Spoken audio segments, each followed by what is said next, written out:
We might have to. Oh, no, it's perfect. Yay! All right, so we've got NLP1 and NLP2. And Ness, we will work with you just because we've got the context of the sore shoulder. Yep, okay. So these guys are pretty simple to do, like I touched on last week. They're almost, they're a script, okay? And we step the person through it. So what I'm going to do is check which one we need to work with first with you. So I'm hoping we can do both with you, and if not, I'll use somebody else as a demo. Right. So come up and we'll use that situation of the shoulder. Okay. Yeah.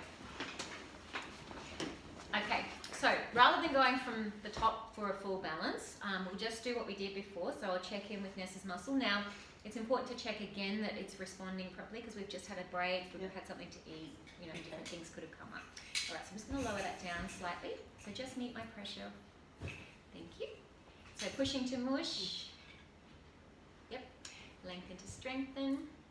Excellent. And can I get you to pull your hair for me? So you go through the whole thing Again, yeah. Yep. And then hold it. If it had have just been a couple of minutes in between, I probably wouldn't. But yeah, anytime someone gets on the table fresh, we redo it, just to be sure. To be sure. My Irish friends would say. Okay. I love the Irish, they're awesome. Okay, so my right shoulder moves freely and easily. My right shoulder moves freely and easily. Okay. Did you notice anything at the thing when we were out? Has it shifted any at all from doing that emotional release? Did you notice it? I'm not really sure. I wasn't paying attention. That's I okay. probably should have paid attention more. Maybe So we're it's doing an not action aching. role play. Yep. Okay. Mm. Can you move it so that it's hurting, so you get that feeling, please? It's usually if it's not motion, no motion. Not in motion. Okay. So Yeah. can you just? It'll start to ache. Okay. So can you just imagine then into I can that? Yeah. feel Okay. it. You can feel it? Mm. Okay. Cool. So just focus on that feeling for me. And that's our action role play. Okay, so we've done an affirmation, which you don't necessarily need to do at this level, but I'm just demonstrating. And we've done the action role play by her actually feeling into that pain. Okay. So as I said, you can activate that pain too. So if it was more of a moving thing, you'd get them to activate it, and then you'd muscle test it and lock in the stress. Okay. For the body, well, identify the stress for the body then to work with. So that's what the action role play is there to do, is so the person's body recognises it for the balance. Feels Yep. it. Okay, so we are going to look at electrical. Now remember, you don't have to know these yet, but I just do them so that they start to sink in. So electrical, emotional, ecological, structural, NLP. Ooh, yay! So now I'm going to look whether it's NLP1, because we're doing both, NLP2, and we're going to go straight to NLP2. Okay. Okay, now, this will be on Page 44. page 44, thank you very much. And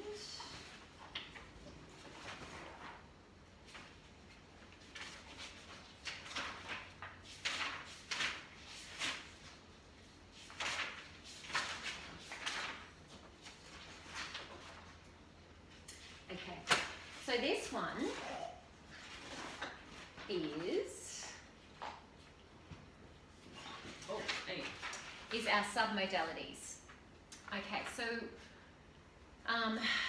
this really ties in with the whole olfactory system as well, or sensory system as well, so the visual, auditory, kinesthetic, olfactory, and gustatory. Yep. We store our experiences in our memory with using all of these different senses, and so we can recreate this by actually tapping into them and then shifting them. Okay, so changing the way we're experiencing these responses, okay, to a certain stress. Okay, so that's what we're doing with this particular one. So for example, visual information can be stored in the memory in black and white or in colour, in a three-dimensional image or flat like a photograph. Can also be perceived near us, or it could be far away. Okay,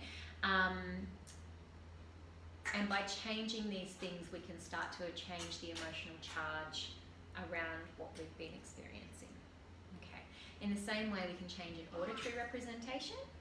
So one that was loud, we can change to a soft. Something that feels heavy, we can change to something feeling lighter. And we can use visualization and imagination to change the way we perceive the situation and can release the effect, the stress effect, far more effectively.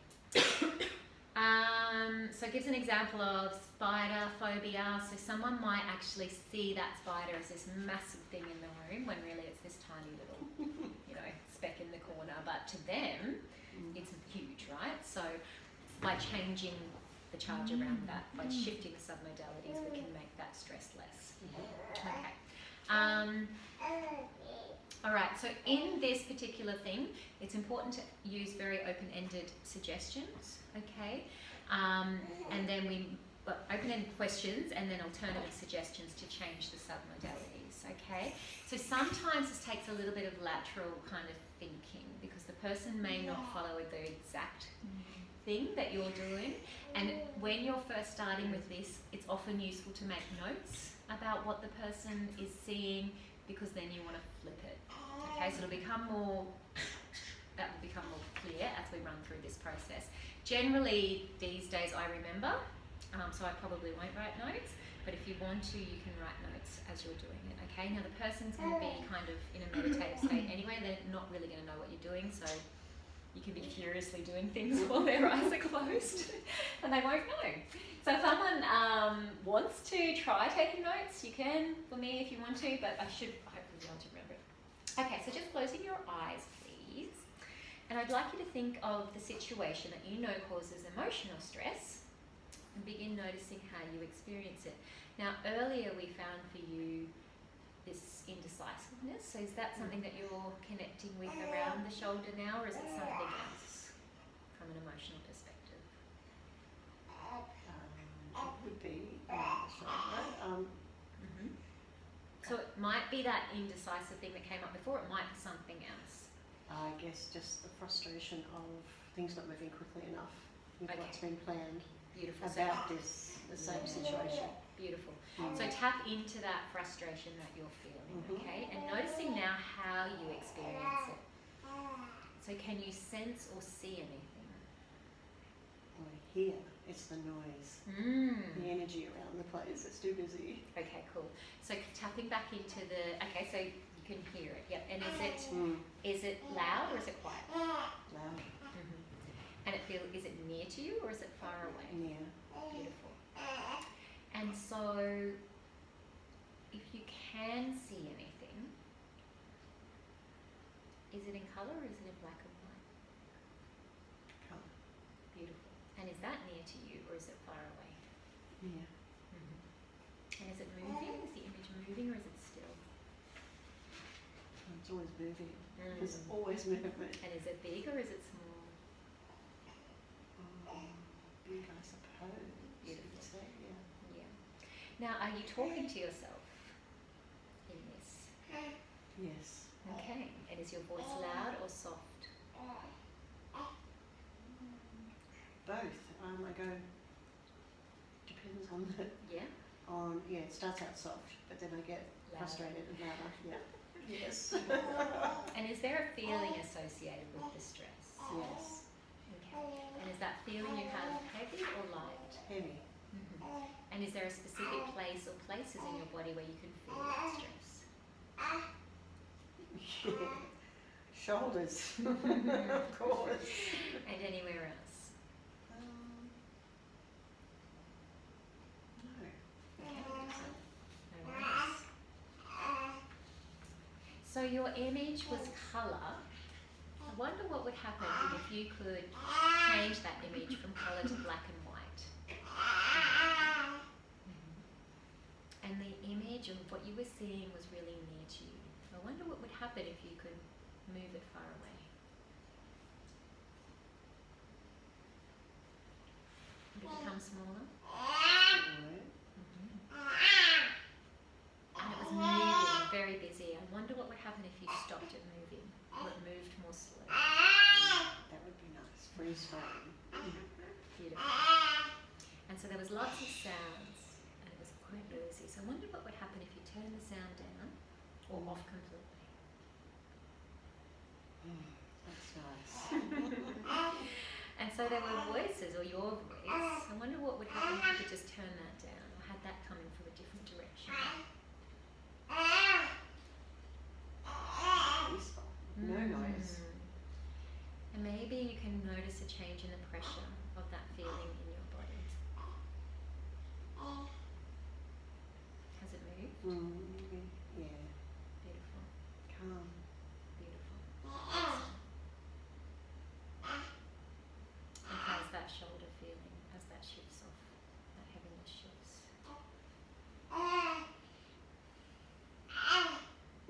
What? Oh, it's a bit. Yeah.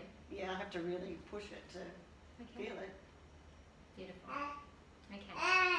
So you can see there, you're welcome to open your eyes again. I'm just going to check first the NLP. Even I feel better. Yeah. Yeah. You're going to get a chance to practice this one, so Wow. beautiful. All right. So you could see there that I had to ad lib a little bit because we started with the sound. So you jump down. So I jumped down and then I jumped back up, but that's great because that's the way you're experiencing it. And a person who is more auditory focused, is that, it's not really you, usually not me. push it. Yeah. But you had come in here this morning and it was the sound that was driving you mad. It was, Yeah. yes. And so that's where the real stress lies. So if I tried to, and I almost did, tried to lead you back to the visual first, that wouldn't have flowed as beautifully as it did. Okay. Okay, so be led by your client. That's what I mean sometimes with these, particularly the NLP ones. Although the others are a lot more, they're pretty well scripted. So this one's probably the most that you'll have to go with the flow a bit. And you were extremely easy, so thank you for that. 'Cause sometimes you get quite a, I can't remember who we had. Oh, we had Anne, I think, did we? For the weekend group, and she was quite tricky. I think usually whoever I get up is quite tricky and it can be quite difficult to get there. I Which think is- it was me. Was it I you? think so. I remember in my locking in that there was, no one could get it. Okay, yeah, it'll be interesting to see how you go now. I can't remember who I worked with, but anyway, I know usually whoever comes up, it's a tricky one because it demonstrates to you that you can work through something. So I always expect a challenging. You weren't challenging. You were. And so you would just keep I just talking them went to through? my happy Yes, place. just keep. You're beautiful. Getting You did a perfect representation of a good one. So don't be surprised if you come up against, if it doesn't flow so smoothly. Yeah. But again, there is no right or wrong. Okay, and this is a guide.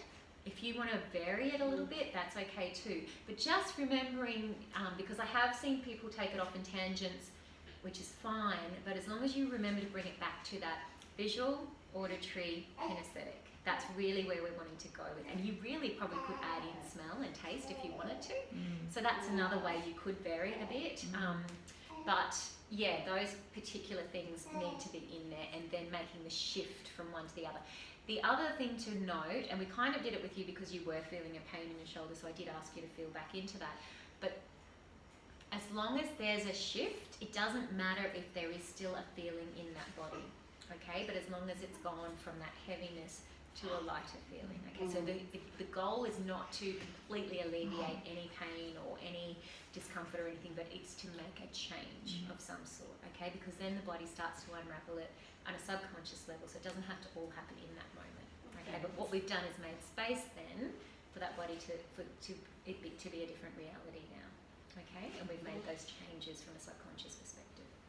Because sometimes people go in with a real, we have to shift this out of your body, and that feeling out of your body, and that's not really the point. The point is just for them to feel a shift or a change in the body, and it doesn't have to be completely gone. Yeah. And so it says at the end, continue to make suggestions until the situation no longer causes any stress, and let the person responding lead the way. They'll always be able to find a submodality which will alter their experience in a positive way. So we're trying to just, facilitate finding that in a positive way. Thank you. Thank you. I can actually do that at home. You just go through that process at home. You know Talking what? to myself. Yes. To actually bring myself And back it's to beautiful for it. kids as well. So I use this example for my son. Yeah, thank you, darling. Ryder, my middle son, hated swimming lessons. Just hated it. And my youngest does too, so I haven't even bothered with him. But after he had that, but for Ryder, we kind of felt like we needed to keep him going. And on the way there, I would use this and I'd say, okay, because he'd say, Mum, I'm starting to feel scared. And so he'd be sitting in the back and I'd say, okay, so where can you feel that feeling in your body? And he'd say, in my belly. And I'd say, okay, so what colour is it? And colour's another really good one. He'd say, it's red and angry. I'm like, okay. So how does it feel? Is it heavy or is it light? You know, so I'd go into all of these things and then I'd say, okay, so let's come back to it. You told me it was red. What colour do you think it wants to be now? What colour can we change this to? And he would say, a colour. And we change it. And then I'd say, okay. And so it was really, really heavy. I wonder if we can make that like a balloon now so that it's floating. Can you feel that? And he would feel, you know, so you can make it really, really basic for kids. And he would, by the end, he'd be, you know, a lot calmer. And I'd also use a thing called anchoring. So if anyone's done any NLP before, it's a really cool little tool which I'll try and share with you over the time.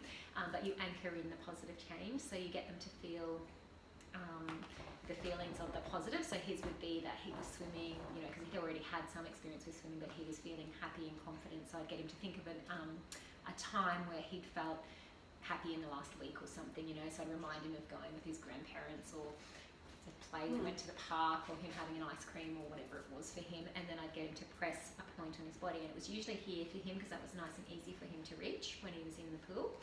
And I'd say, okay, now press that really tight, or I'd press it for him, okay? And then I'd say, okay, so let that one go, and now let's think of another thing that we did in the last week that was made you feel really happy and confident, or remember when you climbed to the top of that thing, you know, because you're trying to instill confidence in him.